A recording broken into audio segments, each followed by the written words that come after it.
คนที่มาซอยนี่ก็คือคนในหมู่บ้านนี่แหละมัดหมู่บ้านบัดแล้วเลยเขาเอาซีนควายซีนงัวนะครับตอนเขาเฮ็ดอยู่เฮ็ดกินทำอาหารนะเขาปูในจุดนี้พี่น้องตัวกินนึ่งข้าวสุกแล้วมีแต่ขั้นตอนไอ้นี่ทั้งเคยต้องหาควายมาพี่น้องเนาะถ้าผู้ใดที่อยากเอาเมียคนชนเผ่าบรูพอมองหมูทั้งเคยพนามาแม่นแหละนี่คือกันช่องโตแล้วก็ไก่และกางงัวตัวนึงนะพี่น้องเลยนะทางนานี่งัวนี่ในหมู่บ้านพวกนี้หลังจากที่เฮ็ดอยู่ให้กินนึ่ง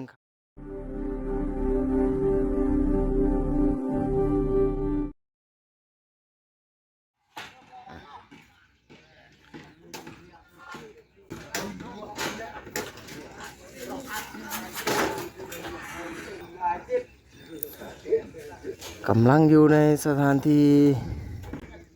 งานแต่งอีกครั้งหนึ่งจุดหนึ่งพี่น้องมาในวันนี้ก็คืออยู่บ้านสาลีเลยสาลีบได้ท้ายอยู่บ้านในด้นเลยล่ะคลิปนี้เป็นคลิปแรกถ่ายอยู่บ้านของตัวเองงานดองเจ้าสาวอยู่บ้านสาลีนี่แหละพุ่นแหละของพุ่นเป็นบรรยากาศในหมู่บ้านบ้านสาลีหรือว่าบ้านห้วยอากายเมืองพีนแข่งสวรรค์เขตจุดนี้ให้พี่น้องได้เห็นอีกครั้งหนึ่งกำลังกลางเต้นสถานที่ตอนเสาร์เวลาน่าจะอยู่ได้7 โมงตอนนี้ไอ้น้องหมู่เพื่อนในหมู่บ้านกับพากันเฮ็ดเวียกหลายๆอย่างตัดไม้มาจากป่าเพื่อเฮ็ดสถานที่พิธีต่างๆนี่เตรียมดำเนินการหลายอย่างนะจะดีจะให้พี่น้องได้เห็นว่าคล้ายกับงานอื่นจุดอื่นบ่อันนั้นทางนั้นกำลังกลางเต้นกำลังกลางเต้นกลางโตกลางเต้นเพื่อสถานที่แขกที่หมู่พรในงานได้นั่งรับประทานอาหารต่างๆนั่นแหละฝั่งนี้ก็กลางแล้วกลางเลยที่ยกขึ้นมานี่เจ้าบ่าวอยู่ที่บ้านแก่งขะเมะเป็นคนชนเผ่าบลูทั้งสองเจ้าบ่าวและเจ้าสาวได้น่ายกขึ้นแล้วบ่ตังเอาเจ้าบ่าวสิมาจากโมงบัดนี้โอ้สวยๆเพิ่นเลยเนาะมื้อนี้นี่ทีมงานของหมู่เพื่อนสลีนะทองมิวสิกที่มาเปิดในจุดนี้นะก็ถือว่างานแรกหามโตหามเต้นหามสถานที่งานหลายสิ่งหลายอย่างที่เพื่อสิเกิดขึ้นงานดองนี่แหละอันนี้เขาเกี่ยมตั้งแต่ตอนเช้าพี่น้องย้ำอีกครั้งหนึ่งในเวลา7 โมงตอนนี้นะ7 โมงเสาร์ผู้หลักผู้ใหญ่กลุ่มหนึ่งกับเพิ่นก็พากันเฮ็ดไม้ตัวนี้นะบอนปูที่ว่าเตรียมขั้นตอนเห็ดงูเห็ดควายนะครับปูในจุดนี้แหละทางพุ่นก็เอาขึ้นพาบัตร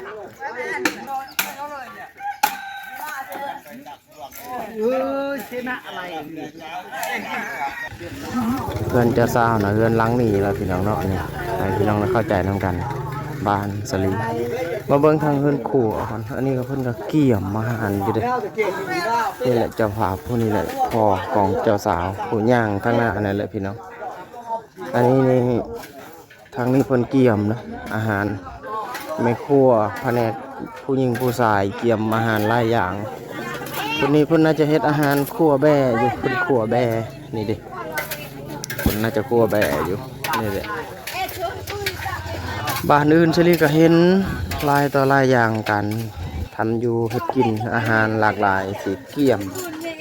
บัตรแขกที่มาร่วมในงานก็ต้องได้รับประทานผู้หญิงผู้ชายก็แบ่งเวียกกันในแบบนี้ล่ะฟังตัวฟังมอเต้มาเนี่ยพากันเฮ็ดอยู่เฮ็ดกินในจุดนี้ฟังเพิ่นก็ดังไฟอยู่คล้ายกับจุดอื่นบ้านอื่นนั่นแหละแต่ว่าคลิปหลังที่ชลีถ่ายนะเผาเหล้าลุ่มกับอีกแบบหนึ่งอันนี้เผานี่ดิอาหารเพิ่นเตรียมกันหลายต่อหลายอย่างทั้งหม้อใหญ่หม้อน้อยก็พากันนึ่งเฮ็ดอยู่เฮ็ดกินอาหารถ้าบ่ดำเนินการแบบนี้ก็น่าจะบ่มีการอยู่การกินสำหรับงานแต่งเรื่องเราเบียร์ก็อีกแบบนึงในช่วงกลางคืนพุ่นแหละช่วงเครื่องเสียงอันนี้ช่วงอาหารการกินก็นี่แหละขั้นตอนมาเบิ่งทางนี้อีกเป็นยอเต้นยอหรือว่าตั้งสถานที่นั่งซอยกันเลยคนที่มาซอยนี่ก็คือคนในหมู่บ้านนี่แหละ หมดหมู่บ้านผู้ใดอยากมาซอยก็ได้ตัวนี้นะแต่สิ่งที่แตกต่างอีกอย่างหนึ่งนะถ้าว่ามีงานดองงานแต่งเนี่ยเขาจะซอยอย่างเช่นเงินคำหรือเหล้าขวดหนึ่งแล้วพี่น้องเนาะแล้วก็เข้าข้าวนี่บ่หลายเราประมาณ1 คน 2 คนกินเสรีเคยเห็นมาหลายหมู่บ้านนะเสรีอาจจะบ่ได้เก็บภาพส่วนนั้นแต่ว่าอธิบายให้พี่น้องได้เข้าใจจุดนี้ถ้าบางท่านเข้ามาจุดนี้ก็จะได้พังและการบอกเล่าต่างๆในคลิปเสรีนะเสรีถ่ายเท่าที่เสรีถ่ายได้จนหอดขั้นตอนชุดถ่ายชุดก็คือมืออื่นเป็นมือเลิกหรือว่าเลิกงานแต่งและส่งเจ้าสาวไปที่บ้านเจ้าบ่าวบ้านเก่งขะเมะบ้านเจ้าบ่าวบ้านเก่งขะเมะนี่เป็นบ้านที่คามซี่หรือว่าแม่น้ำสายซีมังเฮียงที่เชลีเคยไปถ่ายคลิปน้องหรือว่างานแต่งต่างๆในช่วงปีนี้เขามาหลายเทื่ออยู่ในช่วงเดือน2 เดือน1ก็เขามาอยู่สำหรับบ้านของเจ้าบ่าวเก่งขะเมะ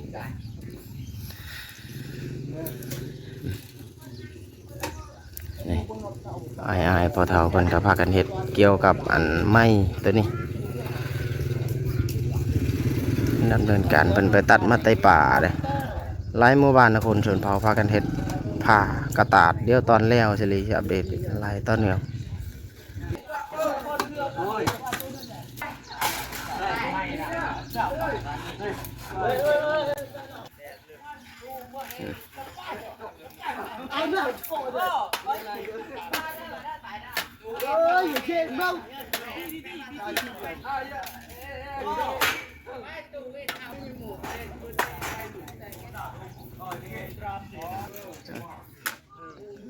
เรียกหลายอย่างในจุดนี้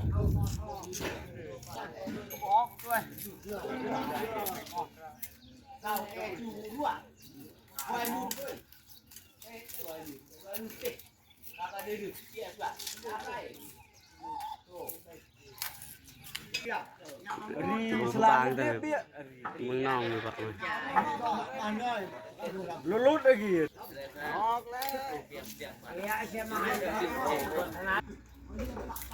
ฝั่งนี้นี่เพิ่นเริ่มสานแล้วสานเพื่อเป็นผ้ากระแตะเพื่อปูของกินของอยู่นะหีของประเพณีอย่างเช่นซีนโง่ซีนควายสัตว์ใหญ่เพิ่นเอาออกซีนแล้วเพิ่นก็ปงในจุดนี้ก่อนสิเฮ็ดพูดแบ่งซีนต่างๆให้หมู่บ้านและเจ้าของเจ้าภาพฝ่ายหญิงนะก็ต้องแบ่งในจุดนี้แหละพี่น้องขั้นตอนที่เจลีเคยเห็นมาหลายต่อหลายเทื่อสำหรับงานแต่ง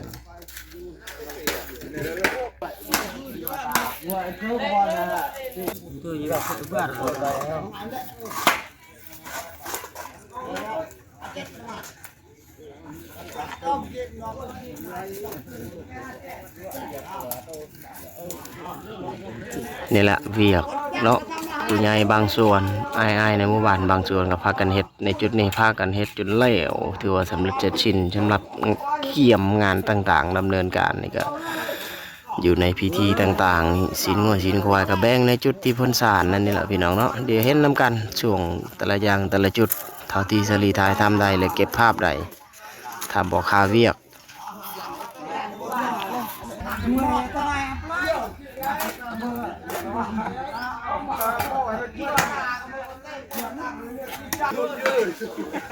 กลับมาฟังเพิ่นโคอีกครั้งหนึ่งเพิ่นเกี่ยมอาหารพักกินของอยู่หลายอย่างบอกว่ากองฟังอันซีนแบ่อีกครั้งหนึ่ง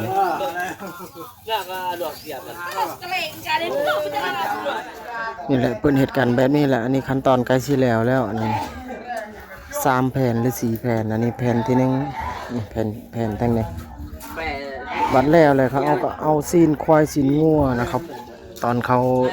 เฮ็ดอยู่เฮ็ดกินทำอาหารนะเขาปูในจุดนี้พี่น้องเนาะขั้นตอนในจุดนี้ที่สาลีเคยพบเห็นมาหลายต่อหลายงานแต่งโดยเฉพาะบ้านสาลีบ้านอื่นก็สาลีเชื่อว่าต้องเฮ็ดแบบนี้คือกันโดยเฉพาะชนเผ่าบลูนี่ที่สปป.ลาวเขตชนบทต่างๆบางเมืองบางบ้านนี่เพิ่นเฮ็ดกันแบบนี้พี่น้องเนาะบ่อนทำอยู่ทำกินนะฮิตของประเพณีแท้จริงปูจุดอื่นก็ได้ทำอาหารแล้วเพิ่นต้องเอาผ้าแบบนี้เพิ่นเฮ็ดแบบนี้ขึ้นมาหลังจากที่แล้วก็พากันกินข้าวสำหรับของคนกินข้าวกันอยู่นี่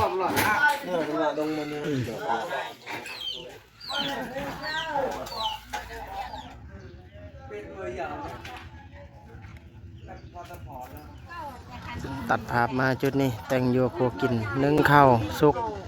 แล้วมีแต่ขั้นตอนแบ่งข้าวบัดนี้ทางแผนกแม่ครัวเอ้ยในหมู่บ้านเฮ็ดอยู่เฮ็ดกินเวียกในหลายอย่างนะเขากินอาหารก็คือแบ่แล้วก็ข้าวเพิ่นนึ่งเพิ่มสุกแล้วบัดนี้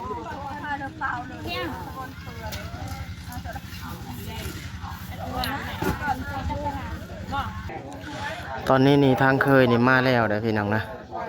มาแล้วส่วนหนึ่งกลุ่มหนึ่งนี่เพิ่นกินข้าวกันอยู่นี่แหละทีมงานทางเคยเพิ่นกำลังกินข้าวกันอยู่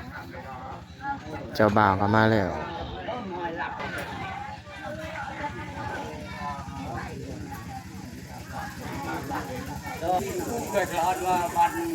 เป็นรถทางเคยเพิ่นเดินทาง2 คันมันบรรยากาศข้างนอกบันนี้มุมนี้ของด้านล่างเฮือนคู่อีกมุมหนึ่ง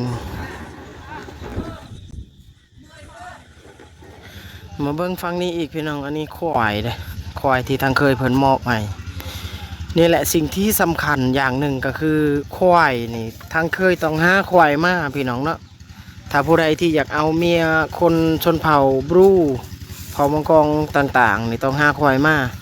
คันเผามันตรีเขาเผาตรีนี่น่าจะบ่มีขวายเป็นของเนาะ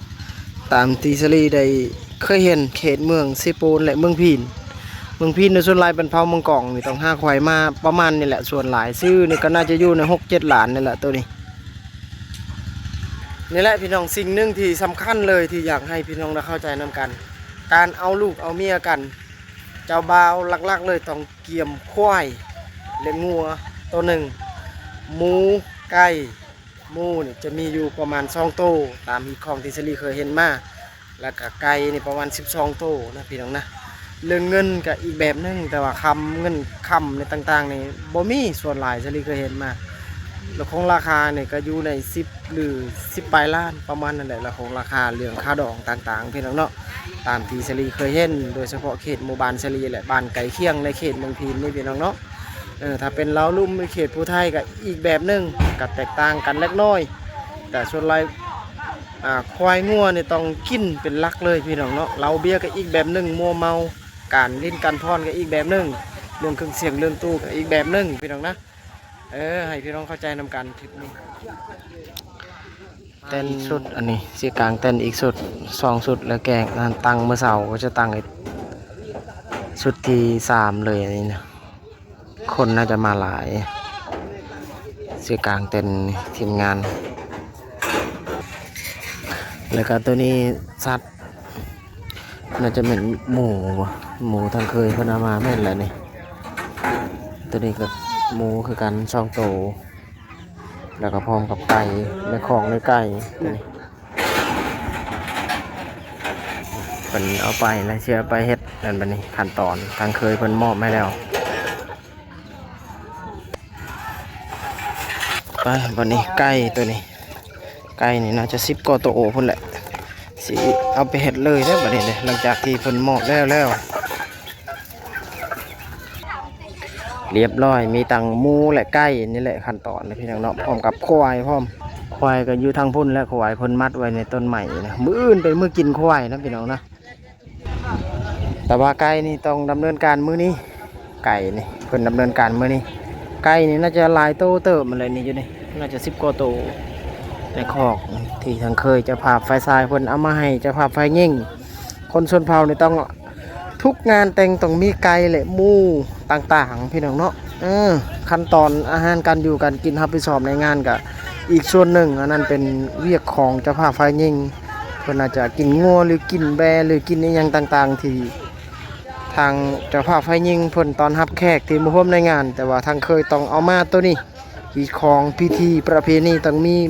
หมูและไก่และควายนี่แหละเรียกสำคัญเลยหลักๆเวียกงานแต่งของคนชนเผ่าบรูที่สปป.ลาวสลีเชื่อว่ามีหลายหมู่บ้านที่เกิดขึ้นลักษณะนี้ทางนี้ต้มน้ำร้อนสิลวกหมูและไก่นั่นแหละพี่น้องเนาะต้มน้ำร้อนขั้นตอนถ้าบ่ต้มน้ำร้อนนี่ก็บ่มีไก่บ่มีน้ำลวกจับไก่แล้วบัดนี้ปาดคอไก่ก่อนบัดนี้เอาขั้นตอนถ่ายได้บางช่วงบางตอนพี่น้องเนาะ และก็งัวตัวหนึงนะพี่น้องเลยนะทางนานี่งัวนี่งัวนี่เพิ่นน่าจะกินมื้อแรงหรือว่าตอนกลางคืนนะนี่นะกินงันในช่วงที่กินเหล้ากินเบียร์ในช่วงที่เปิดเพลงเปิดตู้นั่นแหละพี่น้องเนาะสำหรับงัวตัวนี้น่าจะพอสำหรับการกินช่วงกลางคืนพี่น้องทางนี้ลวกไก่ลวกหมูอยู่ทีมงานไอ้น้องพ่อครัวผู้ชายพากันเฮ็ดพะแนกไผ่พะแนกมันแล้วก็ไม่ยิ่งในฟังนี้นี่ไม่ยิ่งนี่กลางผ้าบัดมุงสถานที่ลบแดดและน่าจะลบฝนไปพร้อมถ้าฝนตกนี่สถานที่จุดนี้พี่น้องเนาะก็ได้เห็นหลายส่วนหลายบอลไปนำจุดที่เกิดขึ้นในงานแต่งนั่นแหละถ่ายเท่าที่สลีถ่ายได้ถ้าบ้านตัวเองก็จะมีโอกาสถ่ายหลายอย่าง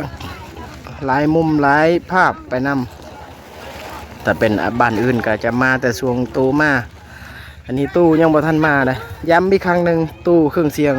หมู่เพื่อนสลีทองมิวสิกเมื่อแรง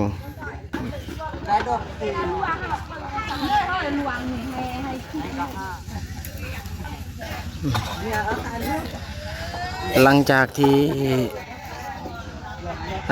ลวกต่างๆเนาะถอนคนต่างๆแล้วมาอยู่ในขั้นตอนนั้น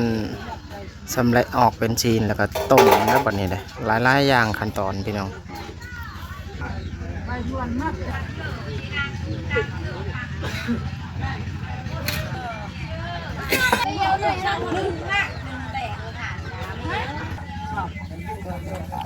เบื้องหลังการเฮ็ดอยู่เฮ็ดกินเพื่อจะเกิดขึ้นงานแต่งเพื่อสิแล้วฮีตของประเพณีพิธีต่างๆก็ต้องผ่านขั้นตอนไอ้น้องซอยกันเฮ็ดในลักษณะนี้แหละพี่น้องเนาะบัดนี้ตัดภาพมาจุดนี้ฝั่งนี้นี่เริ่มกลางเต้นเลยประกอบเต้นบัดนี้สีกลางผ้านี่นะนี่แหละขั้นตอนพี่น้องเนาะงานแต่งนะสลีพยายามเก็บภาพทุกตอนทุกขั้นตอนที่เกิดขึ้นในจุดนี้ก็คือในเฮือนเจ้าภาพไฟยิงนะเขาเฮ็ดแบบนี้ตอนนี้คือสิเกิดขึ้นงานแต่งนี่คือเรื่องราวอีกจุดหนึ่งที่สปปลาวที่สลีสามารถถ่ายทำได้และเล่าบางจุดบางส่วนบางตอนได้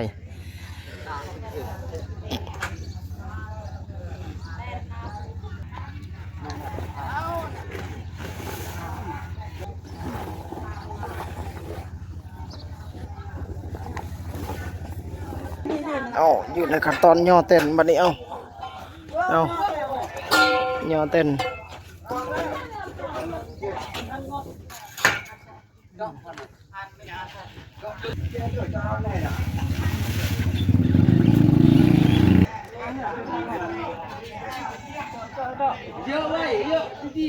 แล้วกลางเต้นต่างๆในจุดนั้นพี่น้องเนาะกลางโต๊ะกลางเต้นผู้เฒ่าผู้แก่ทั้งสองฝั่งสองฝ่ายผลล้มเบียกอยู่ในเทิงเฮือนในหลังนี้ชลีบ่ได้ขึ้นไปถ่ายนะพี่น้องนะตอนนี้ล้มเบียกตกลงการทองเงินการ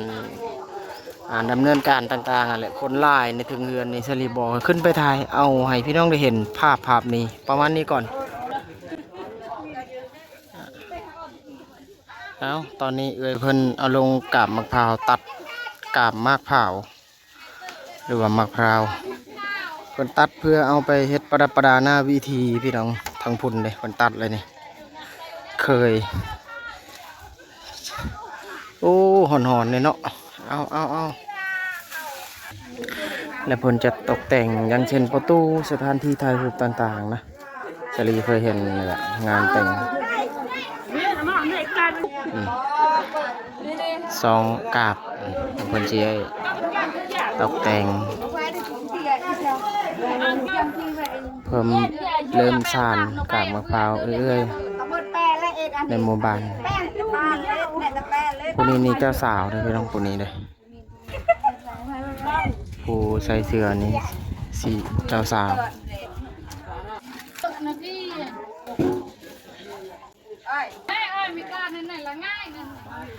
ฟังหนึ่งก็สานกาบมะพร้าวตกแต่งหน้าวิธีประดับประดาในจุดที่เขาลำบงหรือผู้แขนตอนกลางคืนบนอะไรเป็นเนาะบอนกระพรลำบงฟังนี้เพื่อตำมะฮุงนะในเวลาที่ยังเบียกว่างอยู่เพื่อนตำมะฮุงพากันกินบ้านี้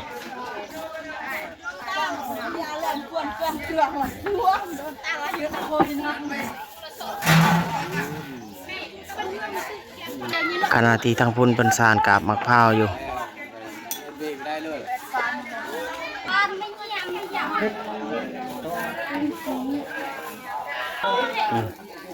ฝั่งนี้เริ่มแล้วบัดนี้เริ่มเป็นหูเป็นหางแล้ว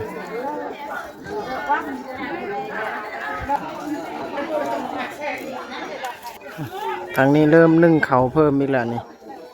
เพิ่นนึ่งเขาเพิ่ม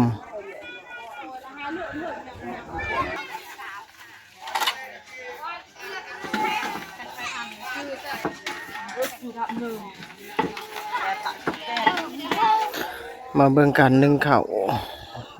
อยู่บ้านสลีเขาพากันนึ่งหม้อใหญ่แบบนี้เลยสุกทีเดียวนี่หลายโลเลยแหละเพราะว่าแขกหลายคนมาร่วมในงานก็ต้องได้รับประทานอาหารหรือข้าวนำที่หลายพอสมควร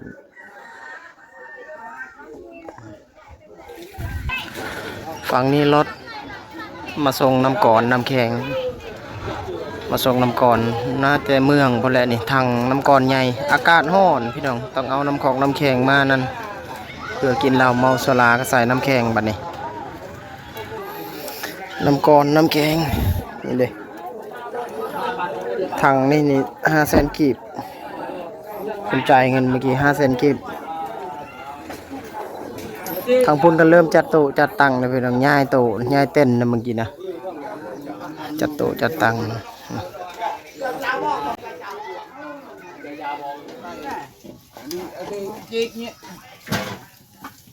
nào chị đường vào lại đi nào giờ son cho nó tại này này bỏ ra hè đây video hai làm độ lười vào nên là ai đi đó phải làm vậy vì rồi ra đi làm thèm แหละแต่งอยู่ครัวกินทำอาหาร cha bơm chuyện chơi bơm cha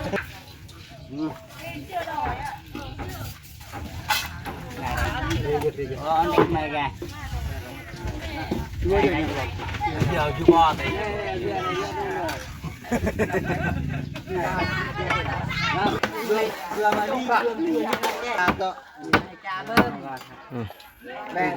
ทำอาหารพักอาหารการเฮ็ดอยู่เฮ็ดกินแกง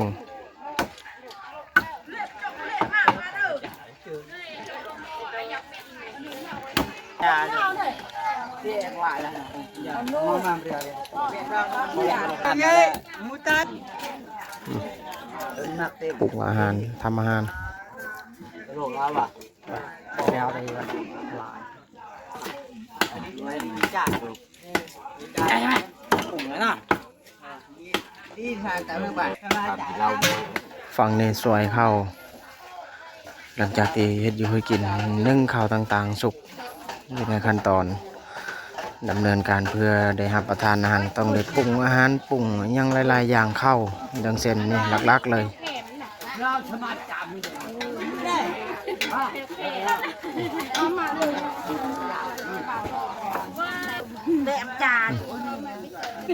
แม่ยิ่งก็เฮ็ดอยู่เฮ็ดกินฝั่งนี้สำหรับผู้ชายอ้ายๆเพิ่นก็เฮ็ดอยู่เฮ็ดกินฝั่งนี้ตักอาหารบัดนี้อยู่ในขั้นตอนแล้วเฮ็ดอยู่เฮ็ดกินนี่แหละอาหาร Tè mua ông cầm xe không ra. ra chỗ hai ta trà này Hai này, hai.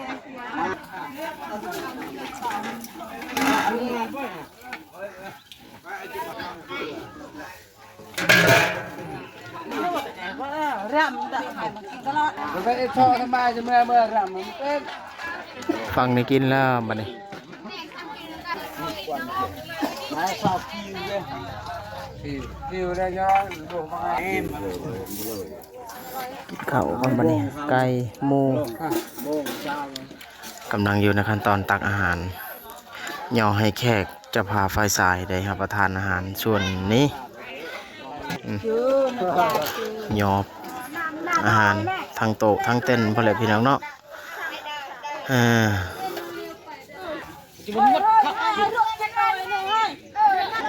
นี่แหละทั้งโต๊ะทั้งเต้นเพิ่นกินข้าวกันอยู่เจ้าภาพทั้งสองฝั่งสองฝ่ายพากันกินข้าวกินน้ำรับประทานอาหารนะตอนเวลาน่าจะอยู่ใน12 โมงแล้วตอนนี้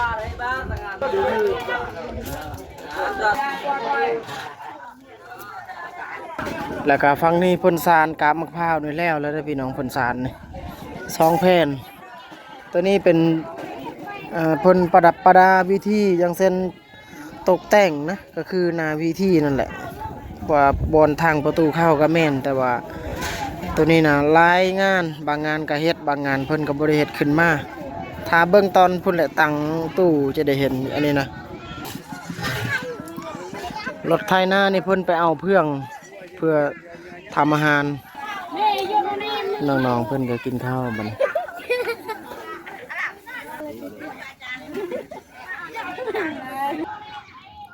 นี่แหละพี่น้องภาพบรรยากาศจุดนี้ที่สลีสามารถถ่ายทำได้และเก็บภาพได้ในเวลานี้ชั่วโมงนี้มื้อนี้พี่น้องเนาะในงานแต่งจุดนี้แล้วท่าเครื่องเสียงมาบัดนี้12 โมงแล้วพี่น้องอวยกล้องฟังสลีนำเดี๋ยวเครื่องเสียงมาก็จะได้ติดตั้งสลีก็จะบ่มีโอกาสได้ถ่ายสำหรับจุดนั้นมีบางอย่างเกิดขึ้นที่สลีบ่ได้ถ่ายทำบางบ้านบางจุดบางบอนที่สลีถ่ายก็คือกันถ้าว่าเป็นงานอยู่บ้านตัวเองนี่สลีจะมีเวลาได้ถ่ายไลฟ์กิจกรรมและไลฟ์ช็อตไลฟ์ภาพถ้าว่าเป็นบ้านอื่นเนี่ยจะเก็บภาพบางส่วนบางตอนถ้าเครื่องเสียงมาสลีก็ติดตั้งดึงสายไฟต่างๆเอาประมาณนี้ก่อนพี่น้องแล้วจังเครื่องเสียงมาสิได้ถ่ายทำต่อเนื่องบัดนี้ฟังนี้อยู่ในขั้นตอนเพิ่นดำเนินการจัดการอาหารงัวอยู่ทางนั้นไอในหมู่บ้านพ่อครัวเริ่มตั้งแต่ตอนนี้เวลา1 โมงแล้วที่สลีถ่ายตอนนี้นะนี่งัวเพิ่นเกียมเฮ็ดอาหารงัวแล้วงั้นกินกันมื้อแรงพรลำบงต่างๆก็มีอาหารกินตอนรับแขกก็คือนี่ล่ะงัวทางหน้านั่นแหละสลีจะบ่สามารถเข้าไปถ่ายทำใกล้ๆได้ถ่ายประมาณนี้พี่น้องเนาะตัวนี้ก็เป็นเฟืองที่เกี่ยมดังไฟหรือว่าเผางัวมืออื่นก็เป็นมือกินควายตัวนั้นควายทางเคยเพิ่นมอบให้อันนี้ก็เป็นเฟืองเผางัวทำอาหารอยู่ในขั้นตอนเผางัวบัดนี้เอาลงเฟืองถ่ายทำจุดนี้จนฮอดมืออื่นนะพี่น้องสลีจะเก็บภาพเป็น2 คลิปพี่น้องเนาะกินเลือดเผาแล้วขั้นตอนนี้เลยพี่น้องมาฟังนี้เพิ่นเริ่มตกแต่งนาวิธีนี่เด้เพิ่นขุดกาบมะพร้าวตกแต่ง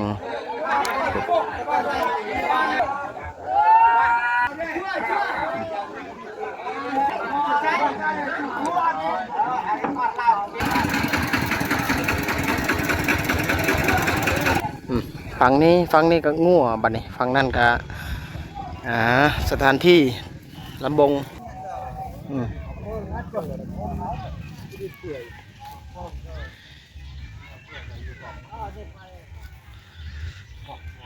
นี่แหละขั้นตอนงานมื้อแรงก็ต้องผ่านขั้นตอนเฮ็ดอาหารลักษณะนี่แหละฝั่งนี้ก็ควายตัวนี้เป็นควายทางเคยหรือว่าเจ้าบ่าวมอบให้ผู้หลักผู้ใหญ่ทางเจ้าบ่าวเจ้าภาพอย่างเช่นพ่อแม่ของเจ้าบ่าวมอบให้ควายตัวนี้ควายตัวนี้ต้องกินมื้ออื่นแบ่งกันระวังเจ้าของเฮือนกับหมู่บ้านฟังคนละข้างหรือว่าคนละเบื้องกันแขนขาแบ่งกันแต่สิ่งที่แตกต่างก็คือหัวนี่ต้องเป็นเจ้าภาพไฟยิงเอาไปได้หัวแล้วก็หมู่บ้านก็แบ่งกันซีนมดหมู่บ้านแบ่งกันเป็นพูดเป็นขั้นตอนพี่น้องเนาะมื้ออื่นเก็บภาพหลายอย่างนะสำหรับมื้ออื่นนี่ฟังนี้อยู่ในขั้นตอนเพิ่นดำเนินการจัดการอาหารงัวอยู่ทางนั้นไอในหมู่บ้านพ่อครัวเริ่มตั้งแต่ตอนนี้เวลา1 โมงแล้วที่สลีถ่ายตอนนี้นะนี่งัวเพิ่นเกียมเฮ็ดอาหารงัวแล้วงั้นกินกันมื้อแรงพรลำบงต่างๆก็มีอาหารกินตอนรับแขกก็คือนี่ล่ะงัวทางหน้านั่นแหละสลีจะบ่สามารถเข้าไปถ่ายทำใกล้ๆได้ถ่ายประมาณนี้พี่น้องเนาะตัวนี้ก็เป็นเฟืองที่เกี่ยมดังไฟหรือว่าเผางัวมืออื่นก็เป็นมือกินควายตัวนั้นควายทางเคยเพิ่นมอบให้อันนี้ก็เป็นเฟืองเผางัวทำอาหารอยู่ในขั้นตอนเผางัวบัดนี้เอาลงเฟืองถ่ายทำจุดนี้จนฮอดมืออื่นนะพี่น้องสลีจะเก็บภาพเป็น2 คลิปพี่น้องเนาะกินเลือดเผาแล้วขั้นตอนนี้เลยพี่น้อง มาฟังนี้เพิ่นเริ่มตกแต่งนาวิธีนี่เด้เพิ่นขุดกาบมะพร้าวตกแต่ง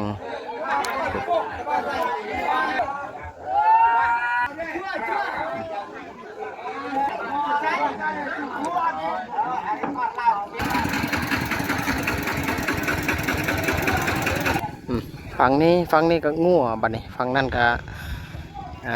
สถานที่ลำบง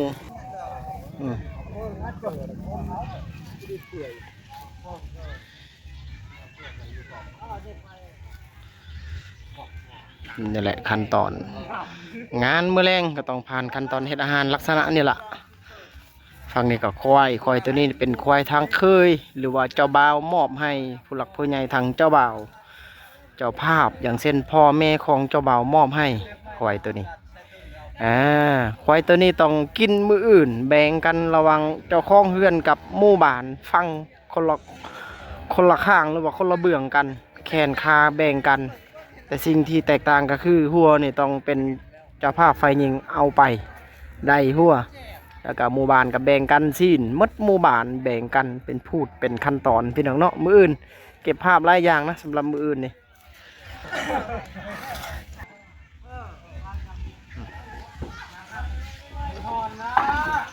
พูดแหละอาหารงัวเกี่ยมขั้นตอน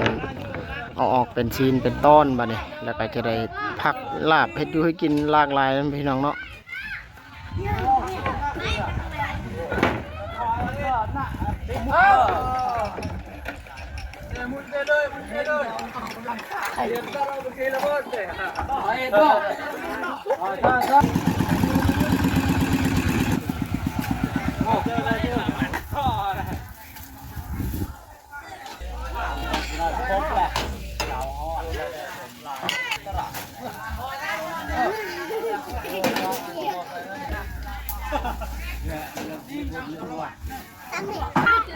ฝั่งนี้น้องๆกินข้าวแล้วก็พร้อมกับเอื้อยเพิ่นแม่ครัวเดี๋ยวทาเครื่องเสียงมากพี่น้องอันนี้คือภาพเบื้องหลังการทำงานเฮ็ดอยู่เฮ็ดกินงัวควายต่างๆทุกคนทางนี้กำลังคุดตกแต่งหน้าวิธีสิเอากกล้วยเพิ่นปลูกทางกลางแล้วเจ้าสาวเจ้าบ่าวน่าจะเต้นหรือว่าพรอ้อมต้นกล้วยกกล้วยนั่นแหละพี่น้องเนาะเก็บภาพส่วนนี้เท่าที่สลีถ่ายทำได้ช่วงถ่ายคลิปพี่น้องบัดนี้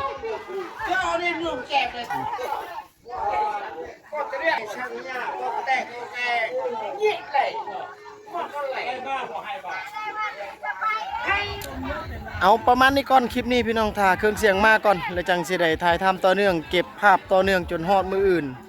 และนาทีแต่ละอย่างแต่ละจุดวินาที